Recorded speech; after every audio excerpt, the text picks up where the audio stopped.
Hubungan persahabatan Boy William dan Ayu Ting Ting tak renggang lagi. Diketahui, keduanya sempat bermusuhan selama 4 tahun. Setelah membahas pengakuan soal musuhan tersebut, Boy dan Ayu semakin dekat. Ayu Ting Ting mengundang Boy William dalam podcast YouTube-nya. Kala itu, Boy William dicecar beberapa pertanyaan oleh Ibunda Bilqis Humairah Razak itu. Dua pilihan dari Ayu Ting Ting untuk Boy William antara LDR atau beda agama.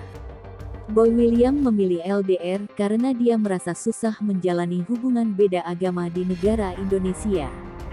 Boy William kemudian menanyakan balik hal itu kepada Ayu Ting Ting. Ayu pun menjawab tidak bisa menikah dengan pria berbeda agama.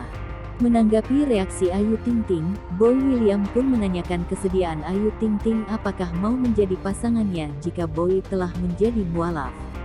Spontan, Ayu Ting Ting pun menjawab dengan tegas kalau ia mau menerima Boy William apabila telah mualaf.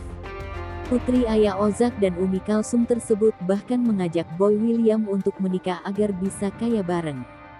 Ayu Ting Ting merasa Boy William bisa jadi suami yang baik karena pria ini memiliki sifat baik yaitu perhatian pada orang-orang terdekatnya. Kembali sang pedangdut mengajak agar Boy William menikah bersamanya. Mendengar itu Ayu Ting Ting kemudian memalingkan wajahnya dan berlagak tidak suka. Mengingat, Boy William memang menjadi artis kaya raya dengan pendapatan dari YouTube-nya yang tak sedikit. Penonton YouTube-nya bahkan mencapai jutaan. Sementara Ayu Ting Ting merupakan pedangdut dan host komedi kaya raya dengan banyak program di televisi. Memang, gelagat dan tatapan mata Ayu Ting Ting dan Boy William menunjukkan saling suka.